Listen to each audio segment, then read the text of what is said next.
Bonjour à tous. Vous écoutez actuellement les prédications de l'Arche de l'Éternel à Anvers, Église de Dieu en Belgique.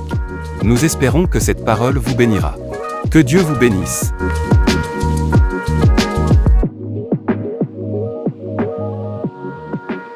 Amen. Ce matin, nous sommes dans 2 Rois, chapitre 5, un passage connu. 2 Rois, chapitre 5. Et nous lisons à partir du verset 9.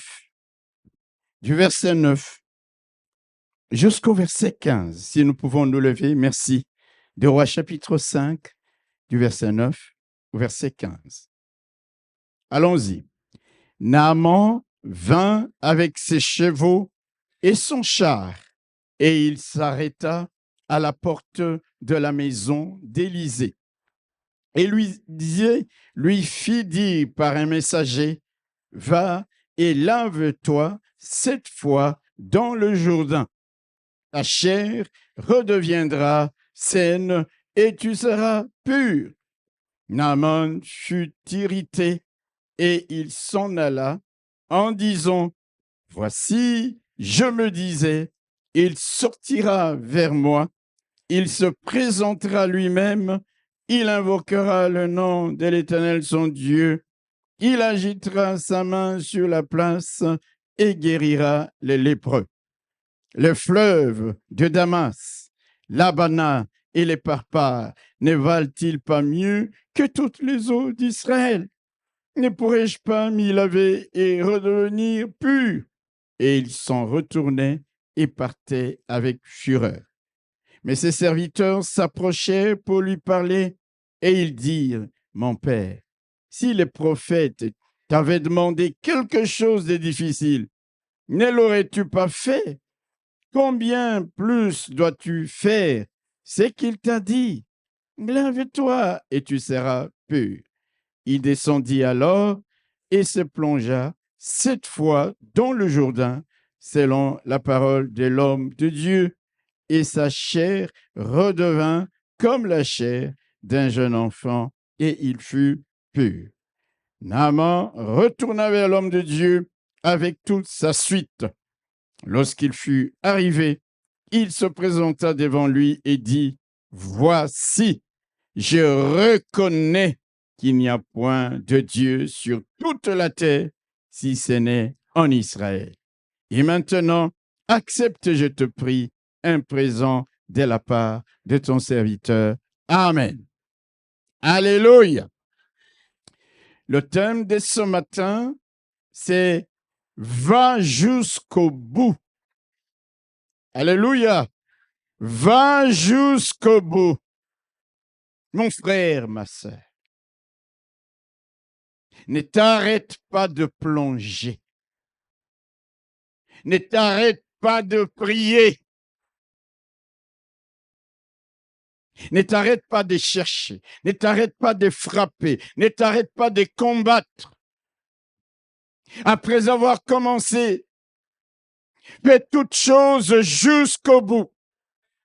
Va jusqu'au bout. Continue et continue encore.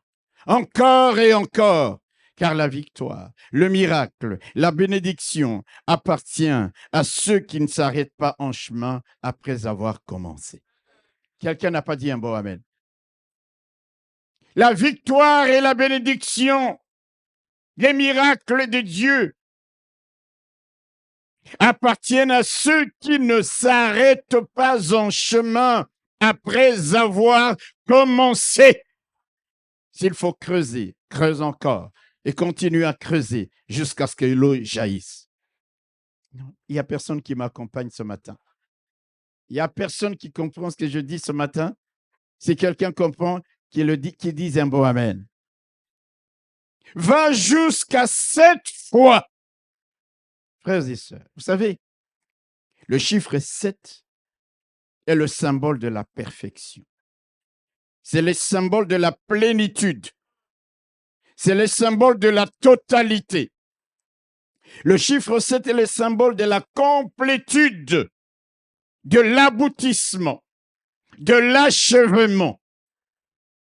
Je ne sais pas si, depuis tout le temps que tu pries, tu es à quel niveau par rapport au chiffre 7. Mais tout ce que je peux te dire, que ce soit à 1 ou à 2 ou à 3, 4, 5, 6, 6,8, va jusqu'au bout, jusqu'à la complétude, jusqu'à l'achèvement. Frères et sœurs, ce matin encore, je prie que Dieu bénisse chacun de vous. Je prie que Dieu se révèle à vous au travers de sa parole. Je prie que Dieu vous donne à tous de voir vos combats changer en victoire, vos problèmes changer en solution, vos pleurs changer en chants d'allégresse, vos plaintes changer en cris de joie, votre maladie en guérison, comme ce fut le cas pour Naaman. Comme ce fut le cas pour Naaman. La Bible dit au verset 14 que sa chair redevint comme la chair d'un jeune enfant, et il fut pur, en d'autres termes. La peau de sa chair, qui était marquée par la maladie qui les rongeait, fut changée au point de devenir comme la peau d'un bébé. Mais quand je lis le texte, la Bible me dit que non seulement Naaman était guéri de cette maladie de la lèpre qui était incurable à cette époque-là, mais il a aussi été purifié. Quelqu'un peut dire Amen. Parfois, on met beaucoup d'accent sur la guérison, mais il y a également la purification, mes bien-aimés frères et sœurs, parce que même lorsque parfois quelqu'un était guéri de la lèpre, il n'était pas pour autant purifié. Mais là, il est venu pour recevoir la guérison. Je peux dire à quelqu'un, le Dieu que tu pries est un Dieu, alléluia, qui bénit au-delà de ce que tu demandes. Naaman est venu chercher la guérison. Il a eu la guérison, mais il a eu également la purification. Quelle transformation! La peau qui avait des taches de lèpre, la peau qui était si moche à cause de la maladie, malgré son rang élevé, général des armées, des corps d'armée, cette peau qui avait fané à cause de la maladie, tout d'un coup est devenue comme la peau d'un bébé. Quelle transformation! Quel changement spectaculaire dans la vie de cet homme! Nous comprendrons pourquoi il dira plus tard, voici, je reconnais qu'il n'y a point de Dieu sur toute la terre si ce n'est en Israël. Il a vu sa peau se dégrader, probablement à cause de son rang et des moyens dont il disposait. Il avait été chez les meilleurs médecins. Mais sa peau n'avait pas changé. Il est resté malade de la lèpre. Mais lorsque il va maintenant à Samarie auprès de l'homme de Dieu, après avoir plongé cette fois dans les eaux de Jourdain, la peau est devenue comme la peau d'un bébé. Il dit, je reconnais. J'aime quand les gens reconnaissent. Un jour, tu reconnaîtras que Dieu est ce qu'il dit qu'il est. Vous vous rappelez de Job qui a dit, maintenant, je reconnais que Dieu peut tout. Un jour, toi aussi, tu reconnaîtras dans la situation qui semble impossible la grandeur de ton Dieu, la puissance de ton Dieu. Il n'est pas limité. Alléluia. C'est pas simplement les païens qui ont reconnu. C'est pas simplement le Nabuchodonosor qui avait reconnu. C'est pas simplement les pharaons qui finalement ont reconnu le doigt de Dieu. Mais même Job a reconnu. Même ceux qui prient ont reconnu. Alors laisse-moi te dire, toi aussi un jour, tu reconnaîtras que l'Éternel ton Dieu, il est le Dieu qui dit aimerait la chose arrive. Il est le Dieu qui change la peau d'un lépreux en la peau d'un bébé. Il est le Dieu qui change. Est-ce que je parle à quelqu'un? Quelle transformation! Il n'y a point de Dieu si ce n'est en Israël. Mais laissez-moi vous dire, frères et sœurs, que le Dieu qui avait guéri Naaman n'est pas qu'en Israël. Ce Dieu-là est ici au milieu de nous. Ce matin, ce Dieu-là habite en chacun de nous par son esprit. C'est pour cela, mon frère, ma sœur, je voudrais encore te le dire. Laisse-moi te dire que le Dieu qui a changé la condition des Naaman, c'est Dieu dont la Bible dit qu'il change le désert en étang et la terre aride en source d'eau. C'est Dieu dont la Bible dit qu'il change les ténèbres en aurore. Car ce Dieu-là n'a pas changé, laisse-moi te le dire. Il peut aussi agir dans ta vie et changer les choses d'une manière spectaculaire, d'une manière radicale, d'une manière extraordinaire. Car il est celui qui peut, par la puissance qui agit en nous, faire infiniment au-delà de ce que nous pensons, au-delà de ce que nous imaginons. Ce Dieu-là n'est pas qu'en Israël, il est ici ce matin. Je parle à quelqu'un. Un jour, tu reconnaîtras. Quand tu verras Dieu agir, tu diras comme Job, j'avais entendu parler de toi. J'avais entendu parler de la grandeur de Dieu. Je croyais que ce n'était que pour les autres. Mais maintenant, mon œil t'a vu. Mais maintenant, c'est par rapport à moi-même que je rends témoignage. Un jour, tu le diras, mon frère, ma soeur. Si tu es d'accord avec ce que je dis, dis Amen. Saisis la parole du Seigneur. Il change la peau d'un lépreux en la peau d'un bébé. C'est lui qui change les ténèbres en aurore. C'est lui qui change les déserts en source d'eau. Alléluia! Est-ce que je parle à quelqu'un? Il agira aussi dans ta vie. Il agira. Il agira aussi dans ta vie. C'est pour cette raison que je suis venu ce matin te dire, ne t'arrête pas de plonger dans les eaux indiquées. Ne t'arrête pas de prier. Lorsqu'on te dit que c'est le temps de la prière, viens prier et plonge encore et plonge encore. Ne t'arrête pas, ne t'arrête pas. Même si tu ne vois encore rien, ne t'arrête pas. Continue, continue encore et encore. Même si les gens te disent, mais ça fait des années que tu pries, où est ce Dieu-là? Tu leur diras, je ne sais pas à quel cycle du chiffre 7 je suis, mais ce que je sais, c'est que je dois continuer. C'est que je dois continuer. Continuer encore et encore, jusqu'à ce que j'atteigne le 7e chiffre, le chiffre 7, parce qu'en ce moment-là, j'aurai bouclé la boucle et je verrai mes yeux, mon œil verra la gloire de mon Dieu. Même si tu ne vois rien encore, continue. Encore et encore. Car la victoire, le miracle, je le répète, et la bénédiction sont pour ceux qui vont jusqu'au bout. Vous savez, ce texte est tellement riche en enseignements que je prie Dieu de nous accorder la grâce d'y revenir en d'autres occasions. Pour ce matin, nous allons nous exhorter juste sur 2 ou 3 points seulement, mais c'est quand même costaud. Dites Amen. Vous connaissez l'histoire. Naaman, un homme bien placé dans la société en Syrie, à Damas, la capitale, général des corps d'armée, sous son commandement, les Syriens avaient battu les Israélites. C'est à cette occasion-là qu'ils avaient emmené une jeune fille captive qui servait comme bonne dans la maison de Naaman auprès de son épouse. Et donc, pour faire bref, voilà cet homme, craint, respecté, bien placé dans la société. Quand on le regardait habillé avec sa tenue générale 4 étoiles, c'était même difficile de voir qu'il était rongé par la lèpre. Alléluia. Il y a beaucoup de choses qui nous rongent, qui sont cachées derrière nos apparences, qui sont cachées derrière nos tenues. Il y a beaucoup de choses que nous cachons, que nous essayons de cacher. Alléluia. Nous avons besoin d'aller auprès de Dieu pour en être complètement délivrés, pour en être complètement guéris.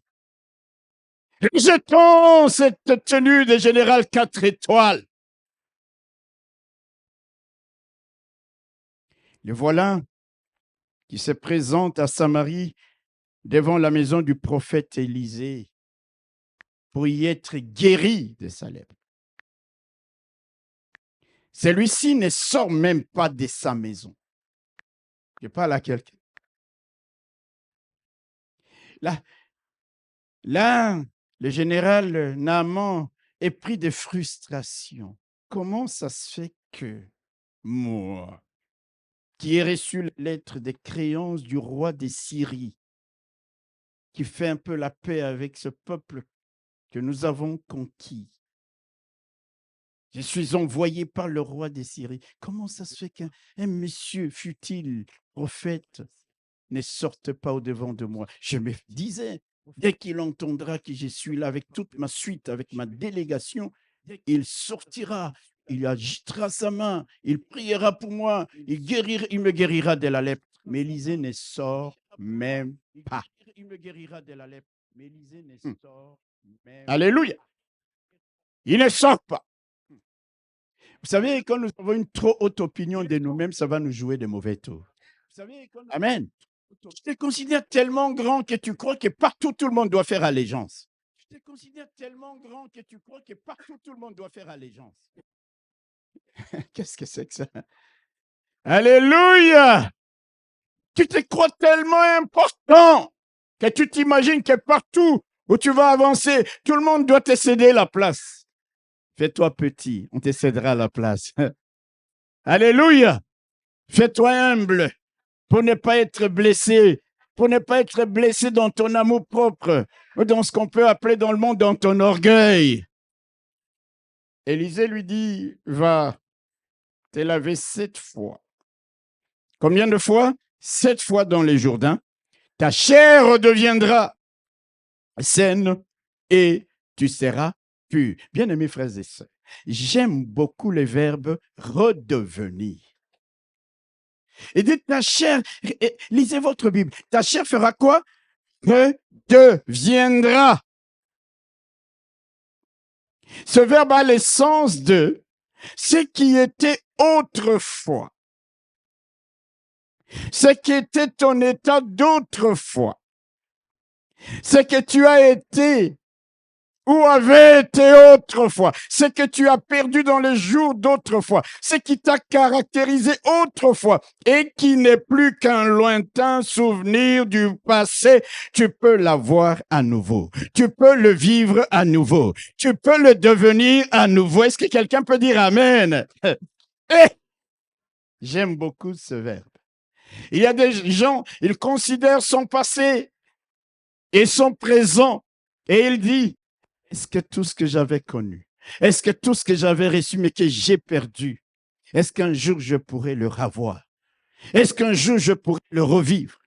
Est-ce qu'un jour je pourrais être mieux que ce que j'avais connu au jour d'autrefois?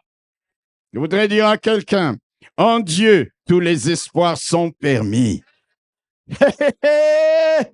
Même si, mon frère, ma sœur, notre situation actuelle ou notre cause semble définitivement perdue, même si l'époque où nous étions en train de briller comme le soleil semble révolue, avec Dieu, il est possible de revivre, il est possible de retrouver la gloire perdue, il est possible de retrouver la joie perdue, il est possible de retrouver le sourire perdu, il est possible de retrouver la paix perdue, il est possible de renouer avec les succès, il est possible de renouer avec la victoire, avec la réussite d'autrefois. Il ne faut donc pas se laisser abattre, il ne faut donc pas se laisser enfermer dans les propos du genre « Oh, autrefois c'était meilleur. Oh, est-ce qu'un jour je revivrai ça ?» Tu pries un Dieu qui te dit « Tu peux redevenir, tu peux redevenir, regagner cet état que tu avais perdu, revivre les mêmes choses extraordinaires qu'autant d'autres fois. »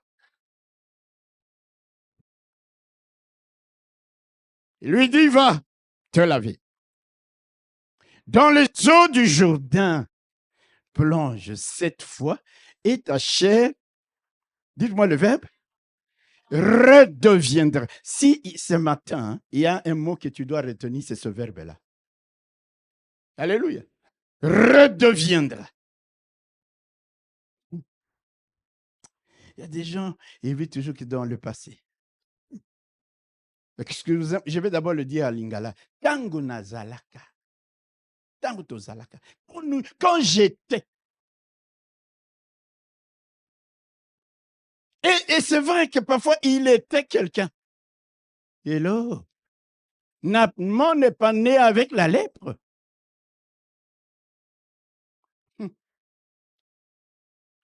Il avait une peau saine. Il avait une belle peau. Mais un jour, les aléas de la vie. Ça n'épargne pas, ça n'épargne personne. Tu peux être riche ou pauvre, noir ou blanc. Les aléas de la vie n'épargnent personne. Tu peux être général ou caporal. Hello! Un jour, sa peau est marquée par des taches de lèpre. Mais l'homme de Dieu lui dit, ta peau redeviendra saine. Tu seras purifié. Moi, je parle au peuple qui sait qu'il a un Dieu qui est capable de te faire revivre la gloire du passé. Et même la gloire qu'il peut te faire revivre est meilleure encore que celle que tu as vécue.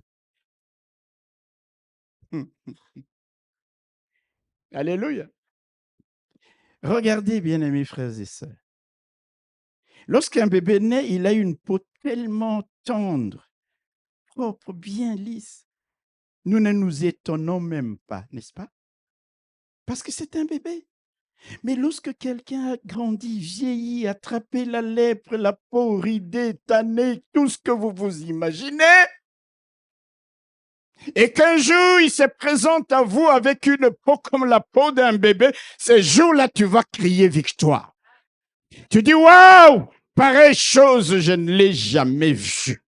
C'est pourquoi je te dis que certaines choses que tu as perdues, dont on ne s'était même pas rendu compte, le jour où tu vas vivre le verbe redevenir, le verbe regagner, le verbe avoir, le verbe revivre ces choses-là, ce sera avec un grand éclat, encore un éclat plus grand, au point que les gens seront étonnés et que lorsque tu leur diras, il n'y a point de Dieu que mon Dieu, il n'y a point de Dieu que le Dieu d'Israël, il n'y a point de Dieu que le Dieu d'Abraham, d'Isaac et de Jacob, ils te croiront parce qu'ils auront vu les changements et la transformation, l'éclat de la peau, l'éclat de ta grandeur, l'éclat de ces... Oh, je parle à quelqu'un.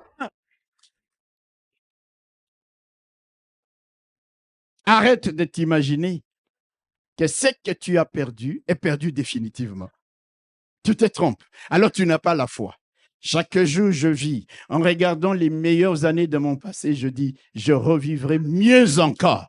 Il faut déclarer la parole du Seigneur. Hello? Hello?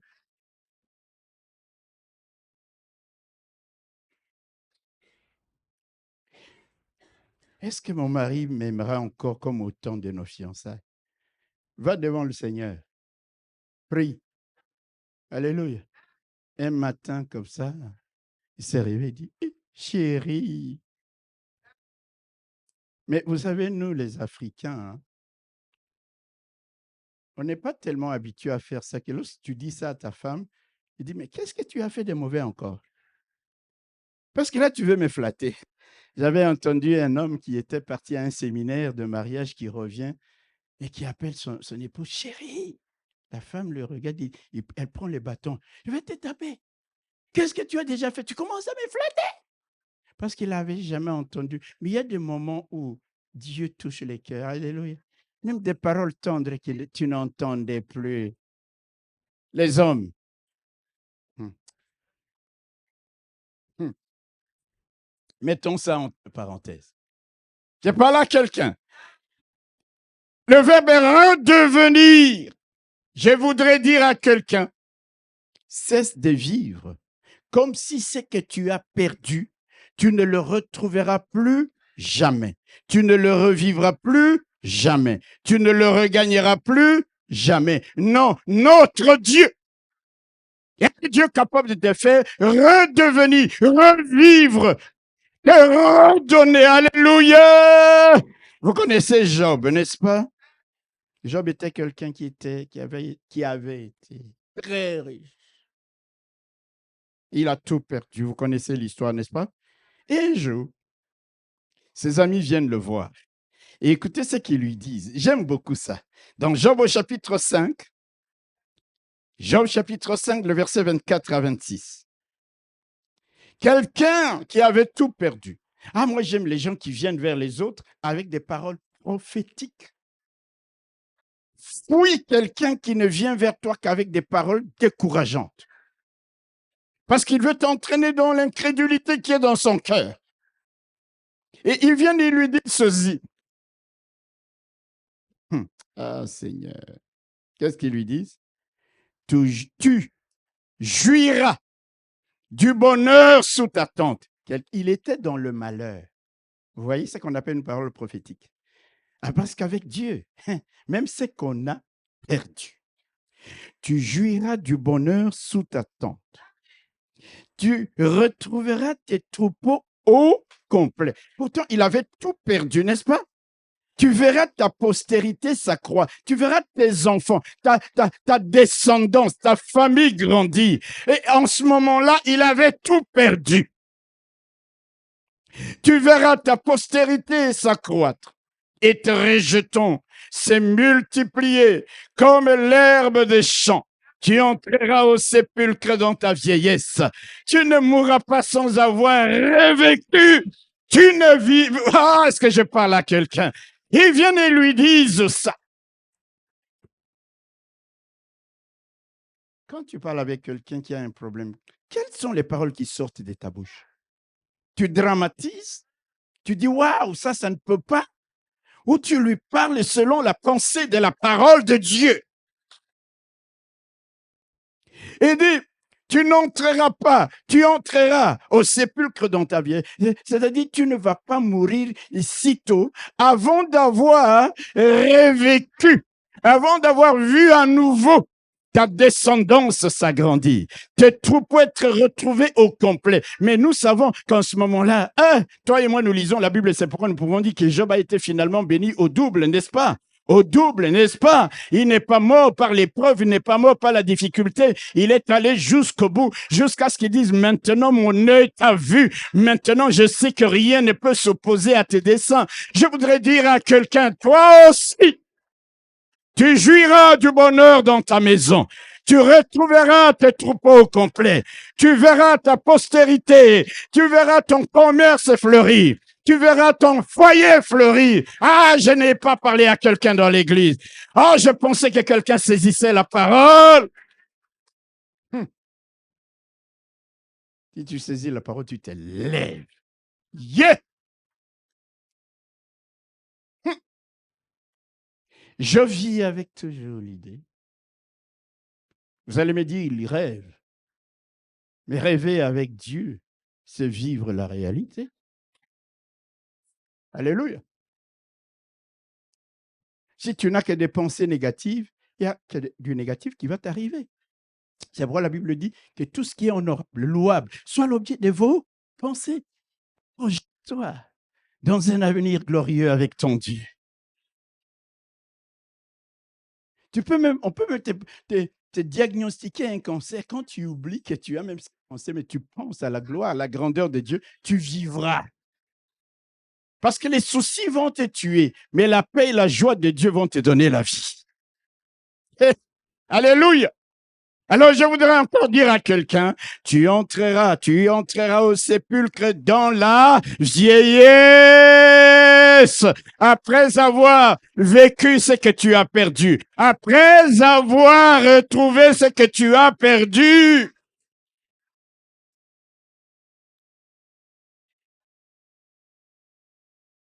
Les amis de Job viennent. Regardez encore dans Job au chapitre 8, le verset 21. J'aime beaucoup dans la traduction d'autres Bibles. On dit dans ce verset de Job 28 et Job chapitre 8, verset 21, ses amis lui disent, Dieu donc remplira ta bouche. Dans d'autres versions, on dit, il remplira à nouveau ta bouche des cris de joie et tes lèvres des chants d'allégresse. Tes ennemis seront couverts de honte.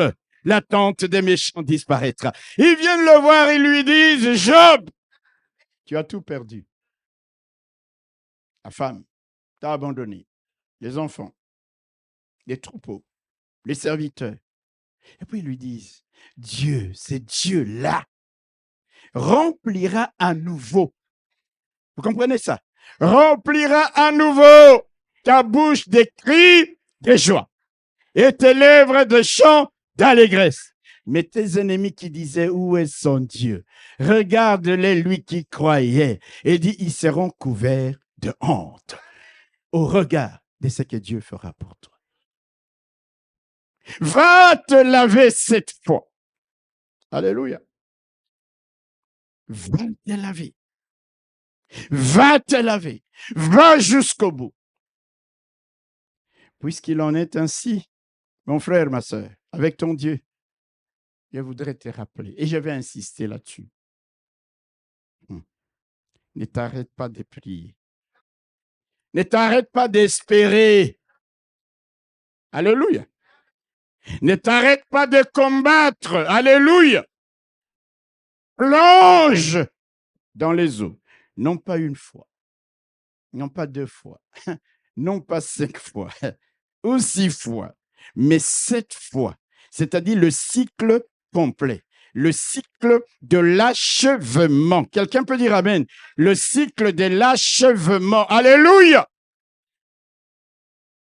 Je vais vous dire une chose.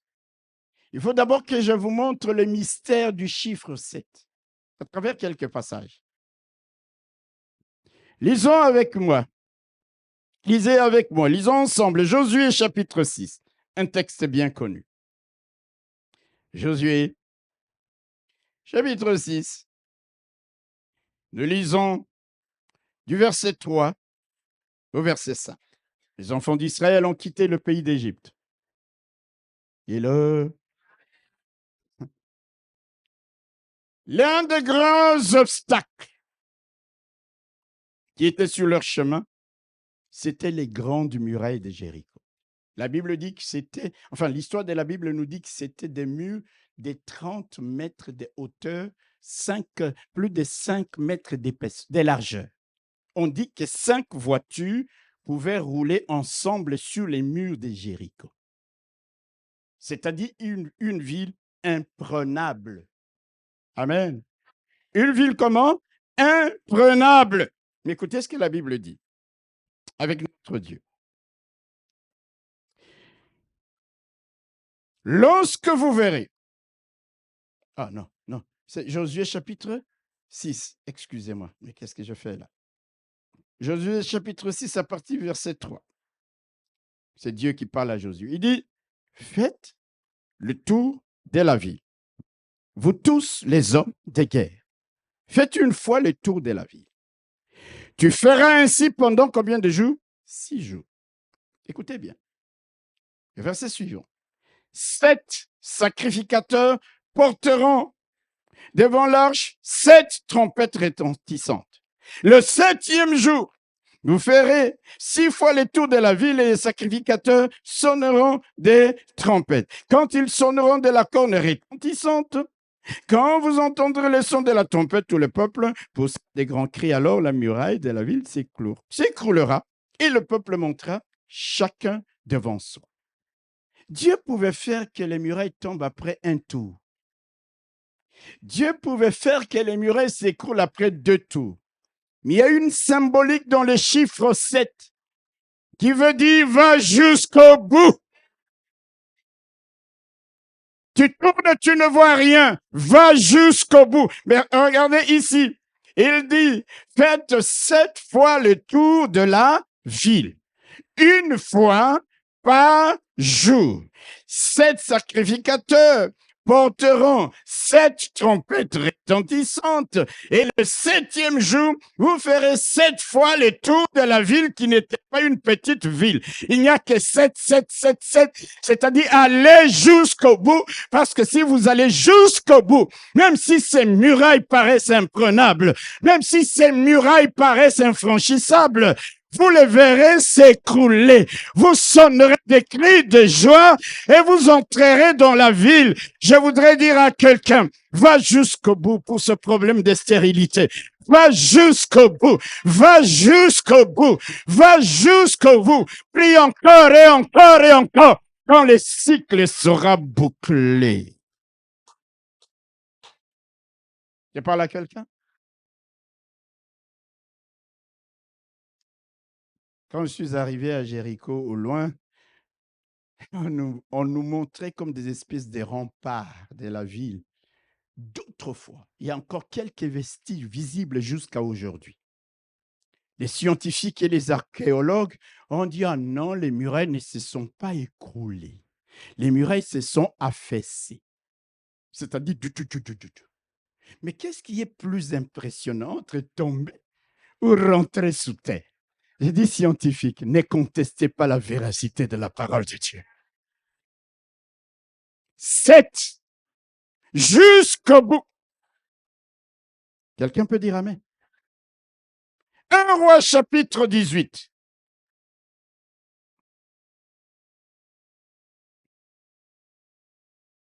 Verset 43 à 46. Élie est en train de prier. Vous connaissez l'histoire, n'est-ce pas?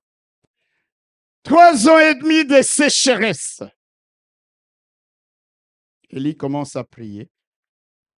Il dit à son serviteur: monte, regarde du côté de la mer.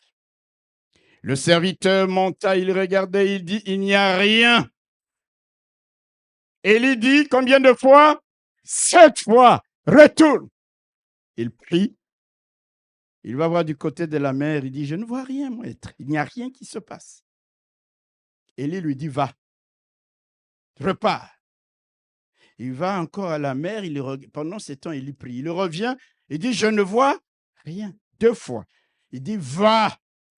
Il va. 3e fois. Il continue à prier. Il dit: qu'est-ce que tu as vu? Il dit: je ne vois rien. 4 fois. 5 fois. 6 fois. La 7e fois. Verset 44. À la 7e fois, vous voyez le cycle complet, l'achèvement. À la 7e fois, il dit: voici un petit nuage qui s'élève de la mer et qui est comme la peau de la main d'un homme. Et il dit: monte et dis au roi Akab, attelle et descend afin que la pluie ne t'arrête pas. En peu d'instants, le ciel s'obscurcit par les nuages, le vent s'établit, il eut une forte pluie. Akab monta sur son char et partit pour Jizréel, et la main de l'Éternel fut sur Élie qui se saignit les reins et courut devant Akab jusqu'à l'entrée de Jizréel. Quelqu'un peut dire amen? À la 7e fois, à la 7e fois, quelque chose se forme. Un nuage, un petit nuage comme la paume de la main d'un homme. Mais quand vous entrez dans les cycles de 7, même le petit nuage va entrer dans le cycle dans l'onction d'accélération. C'est pourquoi la Bible dit: en peu d'instants, le ciel s'obscurcit par les nuages, le vent s'établit et il y eut une forte pluie. Alléluia! Mais lorsqu'on entre dans les cycles 7, eh bien, il n'y a pas simplement que l'onction d'accélération. Il y a également ce qu'on appelle le phénomène de revêtement, d'équipement, d'autonomisation, d'empowerment. C'est-à-dire, l'esprit te saisit et tu cours devant un cheval plus vite qu'un cheval pour que tu arrives au devant, quand le cycle 7 est atteint. Ah, quelqu'un n'a pas dit amen. Mes frères et sœurs. Il y a l'onction d'accélération. Les nuages commencent à s'égorger d'eau. Le vent souffle. À la 7e fois, ce qui n'était un petit nuage dans la peau, de la taille de la main d'un homme. Tout d'un coup, onction d'accélération. Mais ça ne suffit pas, parce qu'il ne faut pas qu'Élie aussi soit trompé. Et là, il y a le phénomène qu'on dit en anglais, le empowerment, c'est-à-dire un revêtement. Quelqu'un comprend ça? Un équipement, une dynamisation, les dynamismes. Il y a un mouvement. Non, là, il est saisi par la main de l'Éternel et il court plus vite que le cheval du roi Akab. Parce que là, il y avait l'onction d'accélération, mais également l'onction. Va jusqu'au bout. À la 7e fois, il pouvait se décourager, n'est-ce pas? 2e fois, 3e fois, rien.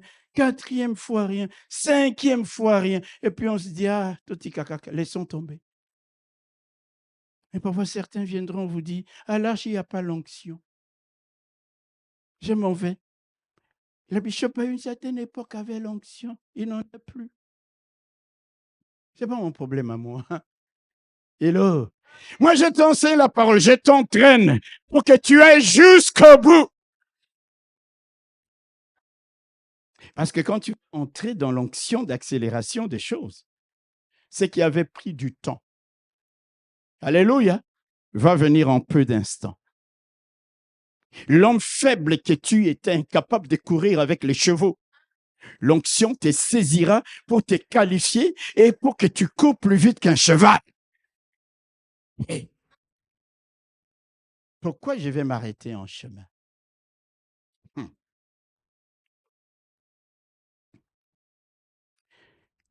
La Bible dit, alléluia. Vous voulez que je vous parle du chiffre 7 encore? 2 Rois. 2 Rois chapitre 4. Vous allez voir. Vous allez comprendre ça, mes frères et sœurs. Pour que tu comprennes que tu dois aller jusqu'au bout. 2 Rois chapitre 4, les versets 33 à 35. Vous connaissez l'histoire d'Élisée qui avait été accueilli par une dame qui lui avait fait beaucoup de bien. Il a logé, il a fait une chambre pour lui, tout. Et cette femme, un jour, son enfant meurt. Bon, vous connaissez l'histoire. Élisée entra, il prend les bébés, il ferma la porte sur eux deux, c'est-à-dire sur lui et l'enfant qui était mort. Il pria l'Éternel. Il monta, il se coucha sur l'enfant, il mit sa bouche sur sa bouche, ses yeux sur ses yeux, ses mains sur ses mains. C'est ce qu'on appelle les contacts rapprochés. Il s'étendit sur lui et la chair de l'enfant se réchauffa. Quand on vous dit qu'il faut être en contact avec des gens capables de vous réchauffer, il y en a qui ne comprennent pas ça. Tu es en contact avec des gens qui te refroidissent. Le miracle ne peut pas avoir lieu. Il faut des gens qui te réchauffent.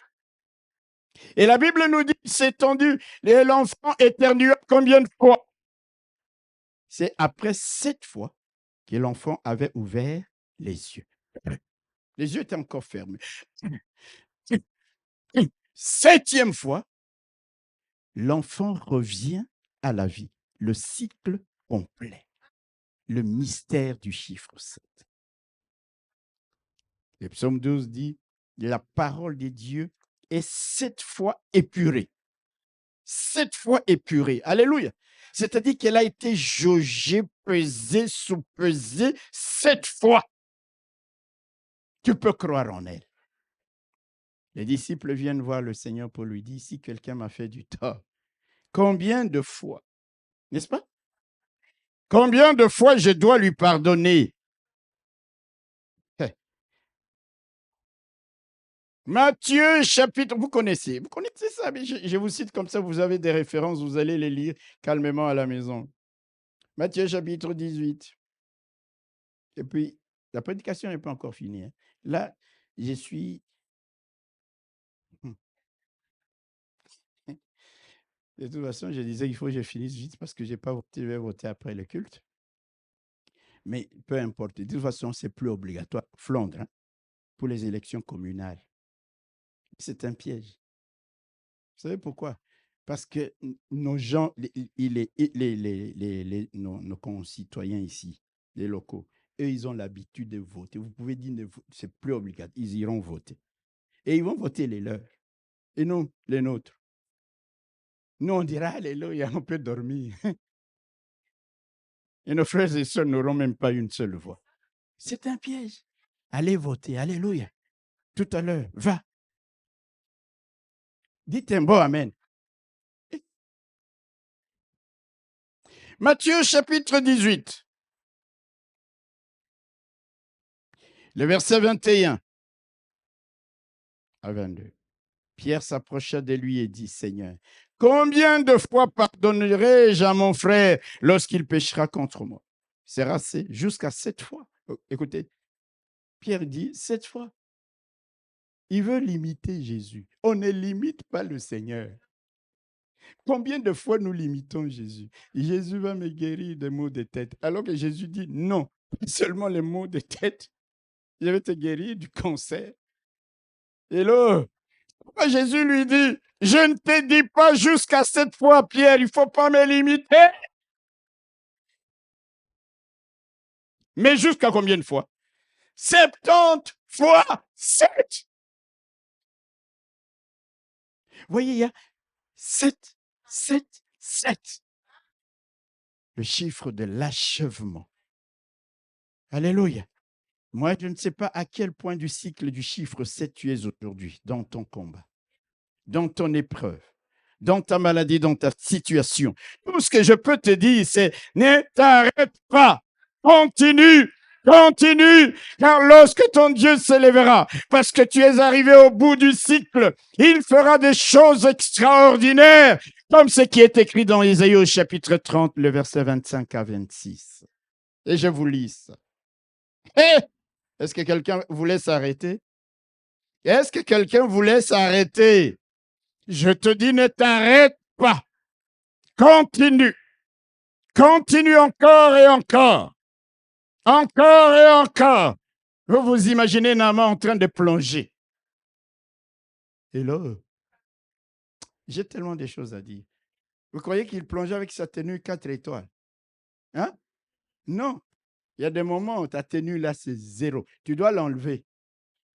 Et là, on découvre vraiment les plaies de la lèpre sur le corps d'un général. Alléluia. Et il plonge. Je crois qu'il y a des gens, même les gens de sa suite riaient sous cap. Il y en a qui ne voulaient même pas regarder. Alléluia. Et les pauvres. Oh, quand Dieu veut t'élever, tu dois d'abord t'abaisser. Est-ce que j'ai quelqu'un? Tu dois accepter parfois que les gens se moquent de toi. Tu dois accepter parfois de te dépouiller. Je parle à quelqu'un. Mieux vaut te dépouiller pour que Dieu puisse t'habiller. Mieux vaut perdre pour que tu gagnes avec Dieu. Si tu es tenu prisonnier de ce que les gens vont dire, tu vas toujours garder ta tenue générale 4 étoiles. Comment vas-tu rentrer dans l'eau avec ça? Là, quelqu'un? Enlève. Et tout d'un coup, il voit un corps maigrichon, des taches partout. En ce moment-là, maman, il dit, ça c'est une humiliation ou quoi? On m'a dit plonge. Je vois sa peine. Alléluia. Il entre, boum, il sort. Il n'y a rien. Parce que c'est pas 7. Il entre 2 fois rien, 3 fois rien, 4 fois rien. Je crois qu'il y en a même qui disaient non, il y aura rien. 7e fois, selon la parole de l'homme de Dieu. Écoutez-moi bien, ce n'est pas Élisée qui a dit à Naaman d'aller 7 fois. La parole de l'homme de Dieu, ça veut dire la révélation reçue de Dieu. Ça veut dire que quand Dieu parle, Dieu ne peut pas mentir.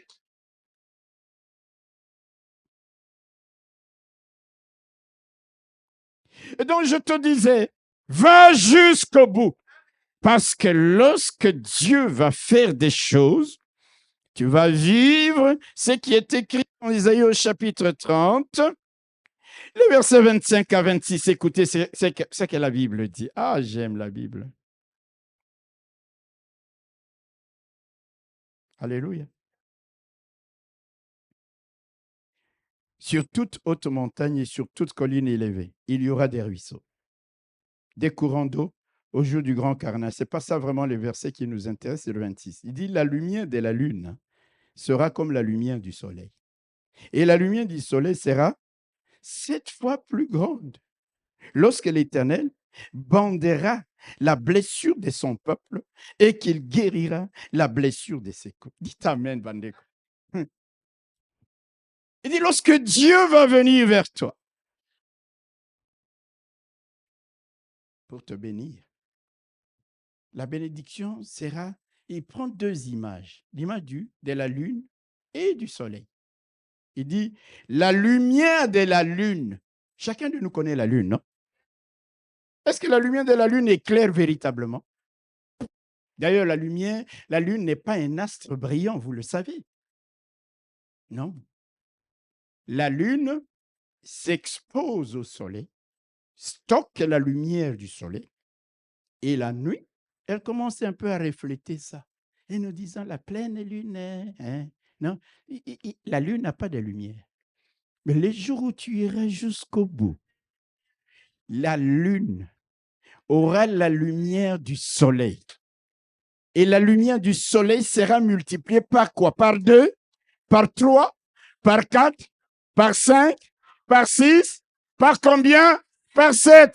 Et acclame la parole du Seigneur. Ça, c'est ce qu'on appelle. Non, mes bien-aimés, laissez-moi vous dire, nous prions un Dieu vivant. Nous sommes la plupart du temps découragés, nous arrêtons, nous baissons les bras avant. Nous nous arrêtons avant, jusqu'au bout. C'est ça le mystère du chiffre 7 que je suis venu vous partager ce matin. Lave-toi 7 fois dans le Jourdain. Et là, la première réaction de Naaman, c'est de rechigner. Moi, aller me laver dans les eaux boueuses du Jourdain. Chez moi, en Syrie, à Damas, il y a l'Abana, il y a les Parpars. Il ne mentait même pas. Alléluia. Je n'ai pas été en Syrie, mais bon. J'ai visité un peu Jordanie, Palestine, tout ça. Je n'ai pas été en Syrie pour vérifier, mais ça doit être vrai. Les eaux, on dit que les eaux de ces 2 fleuves sont cristallines, translucides. C'est limpide, c'est clair. Tout le monde sait, si vous avez été en Israël, vous êtes allé dans les Jourdains, les eaux du Jourdain sont boueuses, sont sales. Hello? Et puis le monsieur, il dit, je viens de Damas, moi. Le nationalisme. Je suis syrien. Les eaux de chez moi sont des eaux cristallines, sont des eaux claires, sont des eaux limpides. Et moi, avec ma stature, mon rang social, aller me plonger dans les eaux boueuses du Jourdain. Jamais. Jamais. Il s'en va. Il dit non, retournons en Syrie. Je préfère garder la lèpre sur moi. Ses serviteurs viennent lui dire, chef, regarde, tu as vidé ton compte pour venir ici. Tu as vu l'argent que tu as pris. On va revenir là-dessus. Alléluia. Si on t'avait demandé de vider ton compte, tu l'aurais vidé. On te demande simplement d'aller te plonger. On sait, les autres chez nous, c'est bien, mais on t'a dit, va. OK. Heureusement, il écoute les conseils. Il y a des gens qui écoutent les conseils. Il y a des gens qui n'écoutent pas. Ou il y a des gens qui viennent te demander ton avis uniquement pour que tu leur dises ce qu'ils veulent entendre. Je vous dis ceci, quand quelqu'un vient te demander conseil, dis-lui, est-ce que je dois te dire ce que je pense ou ce que toi tu penses? S'il te dit ce que lui il pense, dis-lui ce qu'il pense. D'ailleurs, vous le savez, c'est qu'il doit absolument aller dans son sens. Il y a des gens comme ça. Si vous ne lui donnez pas le conseil qui va dans le même sens, il dit, j'ai perdu mon temps. Il va aller voir quelqu'un d'autre. Jusqu'à ce qu'il trouve quelqu'un qui va intimider déjà avec le regard. Pour lui dire, dis-moi ce que... Il ne te dit pas, hein, mais le regard simplement te fait comprendre que tu dois lui dire ce qu'il veut. Messieurs, écoute, mon problème n'est pas là. Le problème, c'est que ces 2 passages, les eaux de Jourdain et les eaux de Damas, nous donnent l'image, alléluia, mettent en scène 2 types des eaux dans lesquelles les gens vont se baigner en ce monde.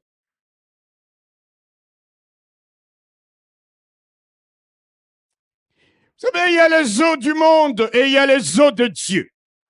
Il y a le fleuve du monde et il y a le fleuve d'eau vive de Dieu.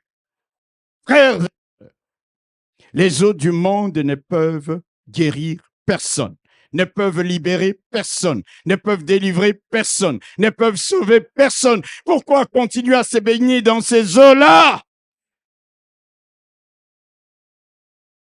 Pourquoi continuer à se plonger dans ces eaux-là, même si elles paraissent attrayantes, même si elles semblent valoir mieux que les eaux de Dieu, même si elles sont claires, limpides, translucides, tout ce que vous pouvez imaginer? Croyez-vous, frères et sœurs, que jamais le Syrien n'avait été dans les eaux qu'il vante là? Oui, comment il les connaît? Mais il n'a pas été guéri. Dites Amen. Ce sont les Parpar et Abama ici sont l'image des eaux du monde. Amen. Combien de gens se baignent dans les eaux du monde?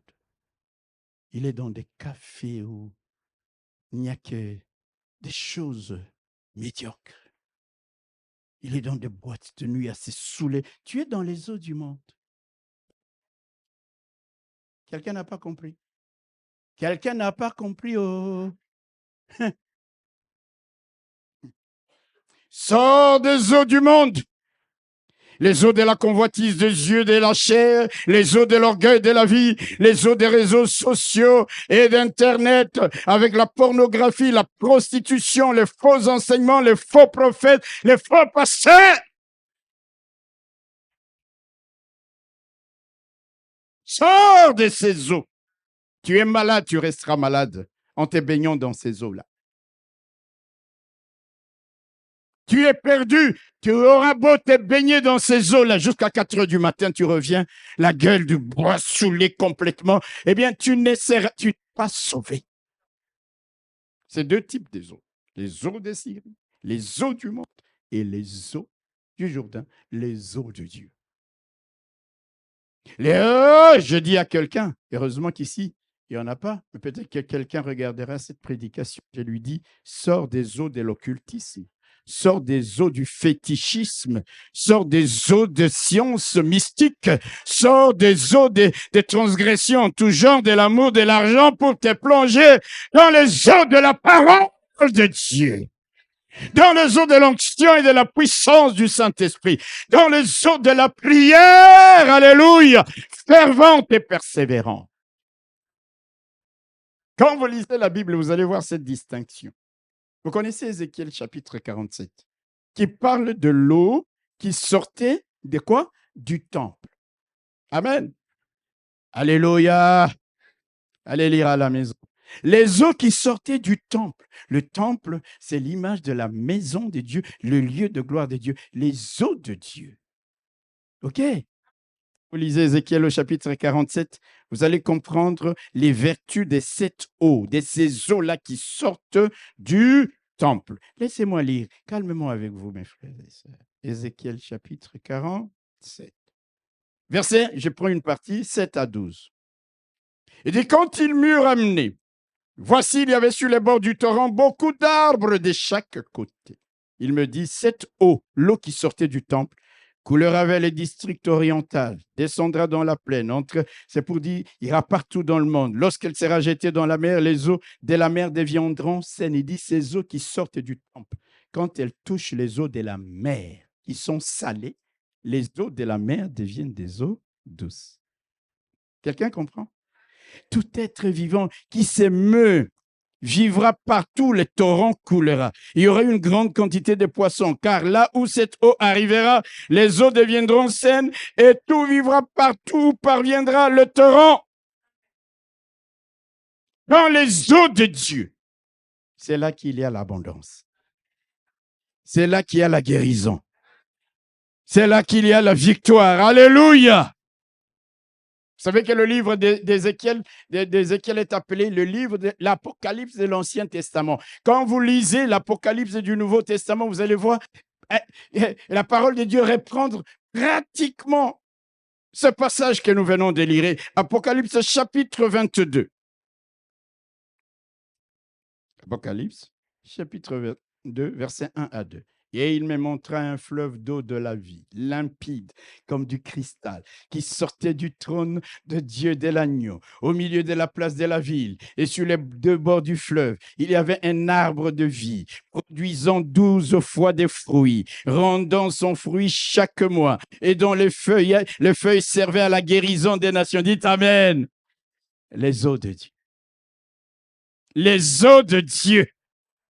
Les eaux du Jourdain, dans lesquelles Naaman avait plongé 7 fois, c'est-à-dire jusqu'au bout, avant de voir sa peau redevenir comme la peau d'un bébé. Vous comprendrez aisément l'invitation du Seigneur lorsqu'il dit que c'est lui qui croit en moi, des fleuves d'eau vive couleront de son sein. Plonge dans les courants qui réjouissent la cité de Dieu. Ces eaux peuvent paraître ce qu'elles sont. Aujourd'hui, on tourne en dérision la parole de Dieu. Mes frères, l'eau, c'est ça qui nous guérit. Naaman est allé dans les eaux du Jourdain. Amen. La Bible dit, il descendit et alors il plongea 7 fois dans les eaux. Il descendit de quoi? Il descendit de son char, symbole de son orgueil, symbole de sa suffisance, de son prestige, de son arrogance, de sa trop haute opinion de lui-même. Quand il est descendu de là, l'humilité précède la gloire. Il entre dans les eaux de Dieu. Et là, il reçoit la guérison. Combien de fois nous sommes orgueilleux? Alléluia. Même pour respecter ton pasteur, tu es là. Il y a des gens, quand vous dites ça, ils disent, il est jaloux. Ce n'est pas parce que tu as eu une villa que tu ne peux plus respecter ton pasteur. On t'a dit ça? D'ailleurs, regardez la maison où habitait Élisée à Samarie. Ce n'était pas un palais royal. Hein. Quand Naaman est arrivé chez les rois, Amen. Le roi déchirait ses vêtements. Il dit, mes chers amis, le roi de Syrie me cherche des problèmes. Comment peut-il m'envoyer son général pour que je le guérisse? Moi, je ne suis pas capable de guérir qui que ce soit. Alors, Élisée entend ça, il envoie dire au roi, allez, envoie-moi cet homme ici. Alléluia. Ce n'est pas parce que tu es roi. Frères et sœurs, dans la vie, il y a des gens qui s'improvisent roi, qui s'improvisent prophète. Il y a un mélange des genres. Est-ce que je parle à quelqu'un? Il n'est pas appelé. Le roi aurait pu dire, quel honneur, Sa Majesté le roi, mon ami, mon collègue roi de Syrie, tu m'as envoyé. Il commence à prier parce que quand même, il savait un peu prier. Il déchire ses vêtements, il dit, il me cherche des problèmes. Hello. Hello. Il y a aussi des gens, qui sont comme ça, à cause de la taille, il regarde un pasteur qui vient des États-Unis, il mange 2 poulets par jour ou 3, il est castard. Alléluia. Nous étions un jour aux États-Unis dans une convention, frères et sœurs. J'étais là, devant. Il y avait tous les pasteurs. Tu regardes les Américains là, comme ça. Il y avait des rangs, hein, au moment de la prière.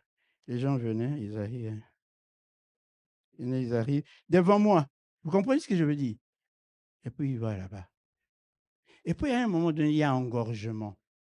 Les gens qui étaient là, du protocole, étaient obligés d'envoyer les gens vers moi. Vous me voyez aux côtés des Américains là? Est-ce que vous me voyez? Je crois que je n'étais pas très visible. La seule explication, c'était celle-là. On ne me voyait pas. Quand le premier est venu vers moi, vous savez, Dieu utilise les choses viles. Allez, celles qu'on méprise. Il vient, moi-même, je n'avais jamais vu une telle. Je lui impose le tomber à 3 mètres. Délivrance sur les champs. À partir de ce moment-là, ce qui faisait ça vers moi, je ne sais pas si vous comprenez. Ce qui était concave est devenu convexe. Ce qui était convexe est devenu concave. Si vous comprenez ça. Alléluia.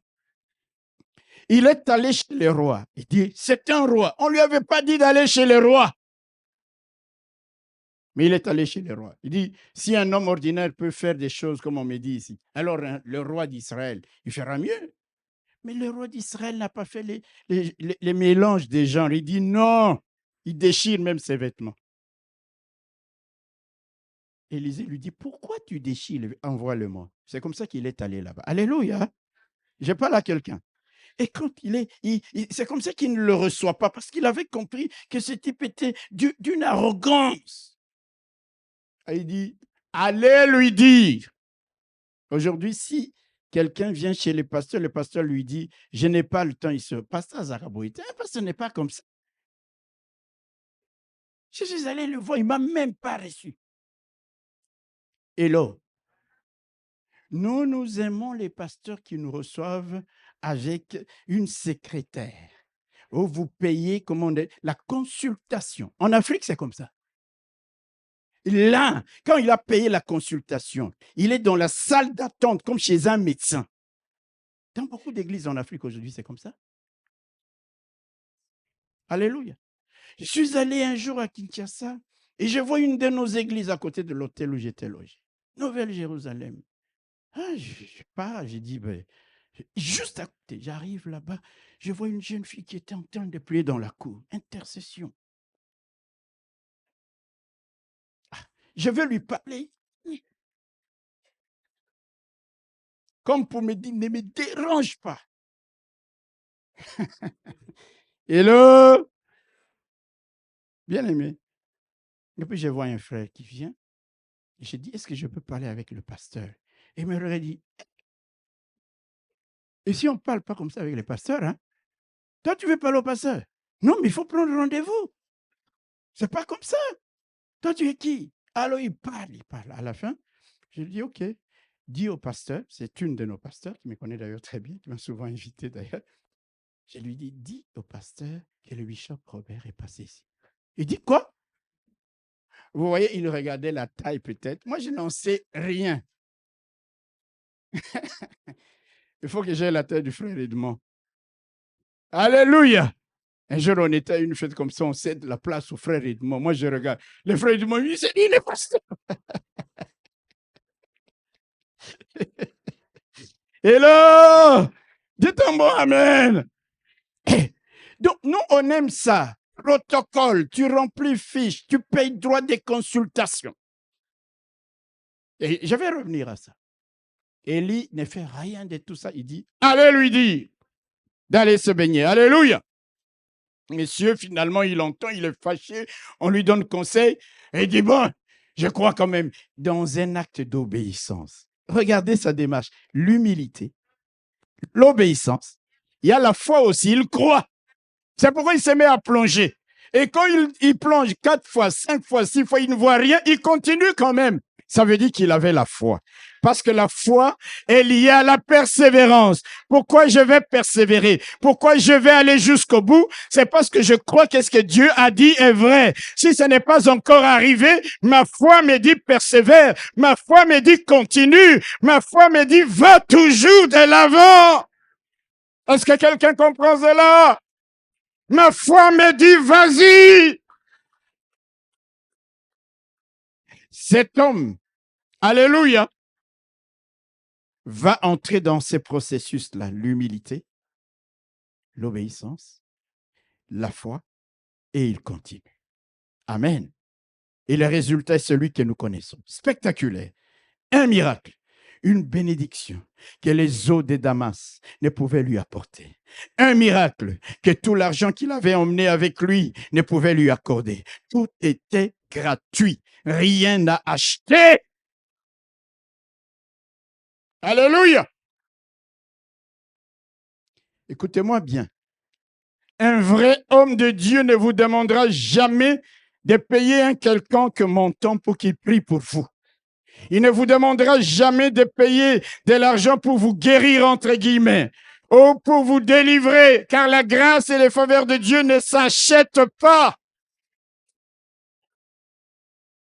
Alléluia.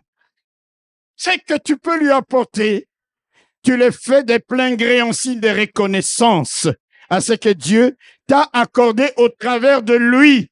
C'est une offrande d'action de grâce et non une offrande d'action d'achat. Alors aujourd'hui, on dit, Envoie l'argent, nous, on va monter à la montagne. On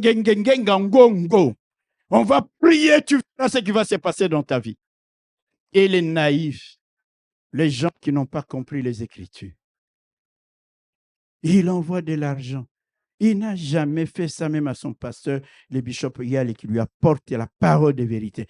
Il envoie. Envoie toujours. Où est le problème? Hello? Un homme de Dieu. Jésus a dit, vous avez reçu gratuitement. Alléluia.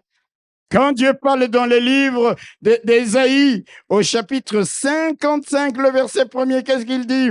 Il dit, venez, venez, vous tous qui avez soif, venez aux eaux. Même celui qui n'a pas d'argent, venez, achetez et mangez. Venez acheter du vin et du lait sans argent, sans rien payer. Alléluia! Un vrai homme de Dieu ne te dira jamais, Dieu me parle.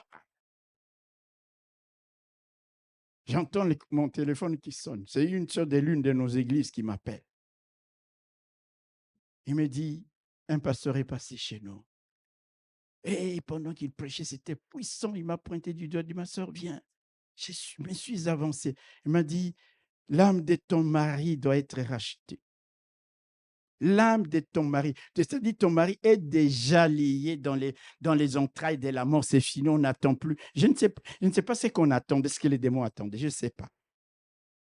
Alors il dit, le Seigneur me dit que je dois racheter. Je dois faire sortir ton mari. De là où il est, la sœur était là.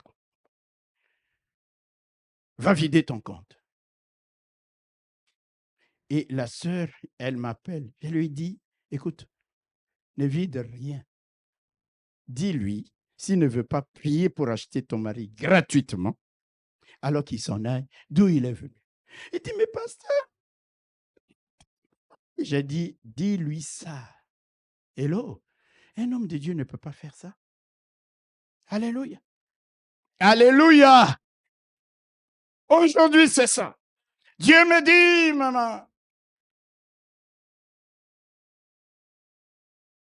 J'ai vu une prophétesse qui voit une sœur de l'église avec un beau sac et dit, Dieu me dit, c'est ça qui ne te convient pas. C'est ça qui me convient. Mais vous savez, il y a des choses. Hein. Vous vous dites, on est dans quel monde? Élisée ne prend rien. Il dit, repars avec ton argent. Les grâces et les bénédictions de Dieu ne s'achètent pas. Son serviteur, il voit ça, il court, il va suivre Naaman quelque part. Il dit, chef, Élisée n'a pas voulu me comprendre. Alléluia. Vous savez, il y a un discours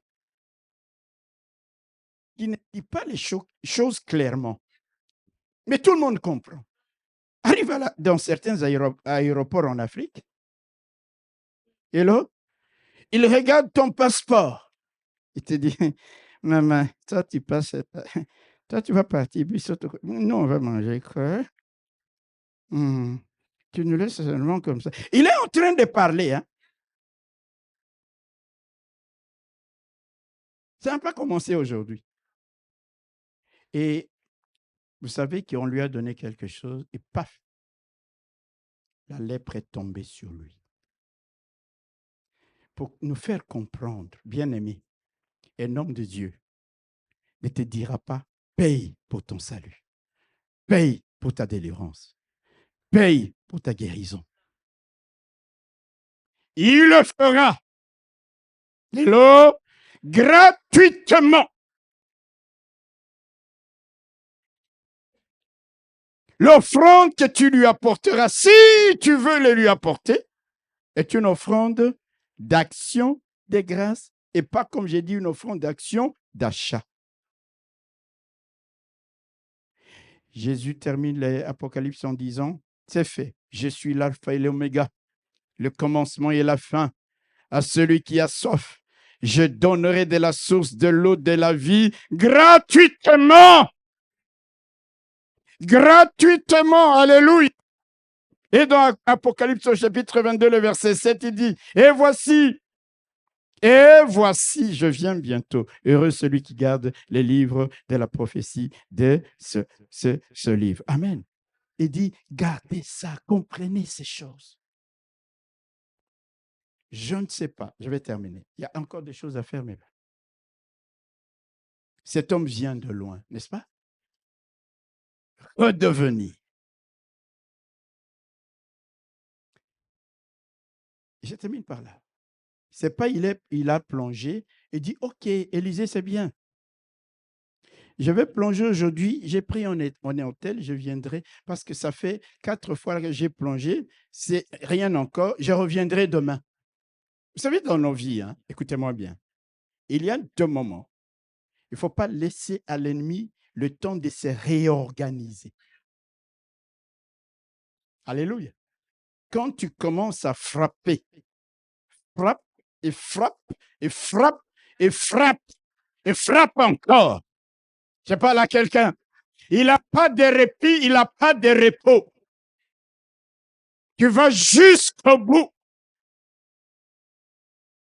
Alors là, la victoire, elle est totale. Quand l'ennemi peut se réorganiser, je peux vous montrer plein de passages où les armées, les ennemis d'Israël sont allés se réorganiser et ils reviennent. Ah, Israël nous avait battus sur la montagne. Allons, l'année prochaine, nous allons venir les attaquer dans la vallée. C'est-à-dire, ils ont le temps de se réarmer. C'est pour ça, mon frère, ma soeur, quand je t'exhorte à être assidu à l'église, hein, je ne te dérange pas. Amen. Et ce n'est pas non plus parce que j'ai tellement envie j'ai envie de te voir, c'est vrai. Mais ce n'est pas qu'en te voyant, je suis guéri. Non. Toi et moi, alléluia, nous avons intérêt, quand nous commençons quelque chose, est-ce que quelqu'un comprend? Nous frappons systématiquement.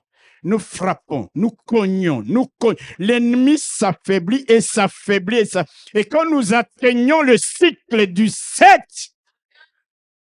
la peau redevient comme la peau d'un bébé. C'est pour ça que je te dis, tu es un enfant de Dieu qui prie le Dieu qui peut te redonner ce que tu as perdu. Alléluia! Alléluia! Qui peut faire que tu redeviennes ce que tu avais été. Et que même la bénédiction, l'éclat de ta bénédiction soit comme le soleil qui brille 7 fois. Alléluia! C'est ce qu'a été la fin de Job. Amen. Il a tenu. Et à la fin, Dieu le bénit au double. Exactement comme les paroles prophétiques. Ses ennemis venaient regarder et lui apporter des késitas, des cadeaux, parce que c'était extraordinaire. Qui aurait pensé que Job pouvait rentrer dans ce qu'il avait perdu et au double de ce qu'il avait perdu? Il n'y a que ton Dieu qui est capable de faire ces choses-là. Ne perds pas. Tous les espoirs sont permis avec ton Dieu. Dans le monde, on dit ça, mais c'est faux. Tous les espoirs ne sont permis qu'avec Dieu. Dites Amen. Dites Amen. Tous les espoirs ne sont permis qu'avec Dieu. Et Naaman, il est venu, il dit non, je ne peux pas partir du Jourdain vers Damas. Je dois aller dire à l'homme de Dieu, je vais témoigner. Je reconnais. Maintenant, je reconnais qu'il n'y a point de Dieu nulle part, que le Dieu d'Israël. Alléluia. Et ce Dieu-là, c'est ton Dieu. Sois béni, acclame la parole du Seigneur.